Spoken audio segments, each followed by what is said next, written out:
Individual Muslim men might be very loving towards their wives. My friend Nabil's parents had a beautiful relationship, and so do many other Muslim couples. But there's definitely a problem in the Muslim world. In 2009, the Organization for Economic Cooperation and Development released a report on gender equality and social institutions. They rated countries around the world based on the opportunities women have for education and employment, laws to protect women from physical violence, the percentage of women who are married and or divorced by age 16, and so on. And they found that 11 of the 12 countries with the highest levels of discrimination against women were Muslim-majority countries. A similar study in 2014, conducted by the World Economic Forum using their own criteria, concluded that 19 of the 20 worst countries in the world in terms of the gender gap between men and women were Muslim-majority countries. When you have a problem like this, you have to ask, why do so many Muslim countries have the same problem, namely high levels of discrimination against women? And what these countries have in common is their belief in the Quran. Let's look at 3 verses so we can see the source of the problem.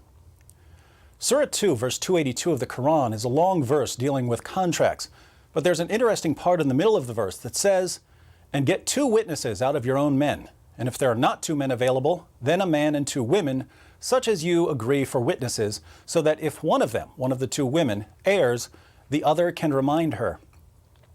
The Quran says that if 2 men aren't available as witnesses, then get a man and 2 women. Here we find the Islamic principle that the testimony of a woman is worth half the testimony of a man. Why is this? Muhammad explains in Sahih al-Bukhari, where he says that the testimony of a woman is only half as reliable as a man's testimony because women are intellectually deficient. They're stupid. This view of the reliability of a woman's testimony has made it enormously difficult for Muslim women to testify against men in court.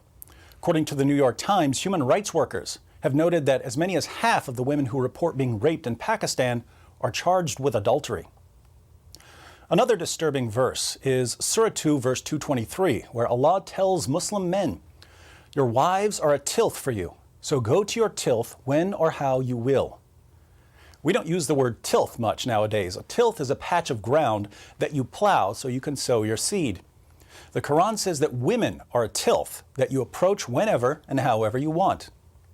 The historical background of this verse, according to Sunan Abu Dawud, is that when Muslims moved to Medina, they began marrying women from Medina, and the women of Medina didn't want to have sex in certain positions. One woman told her husband not to come near her if he wanted sex in these positions. She said, "Stay away from me if you want me to do that."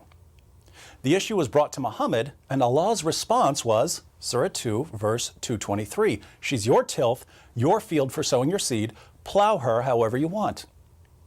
Notice the wife has no right to refuse her husband's sexual desires. Let's consider one more verse. Some women aren't as quick to obey their husbands as Allah and Muhammad demand, so what are Muslim men supposed to do about rebellious wives? Allah answers in Surah 4, verse 34. Men are in charge of women because Allah hath made the one of them to excel the other, and because they spend of their property for the support of women. So good women are obedient, guarding in secret that which Allah hath guarded. As for those from whom you fear rebellion, admonish them and banish them to beds apart and scourge them.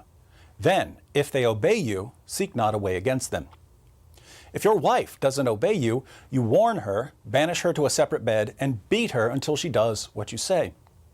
A study by Human Rights Watch reports that more than 85% of Afghan women are victims of physical, sexual, or psychological violence or forced marriage, and that more than 60% are victims of multiple forms of violence. Why? Because of the Quran.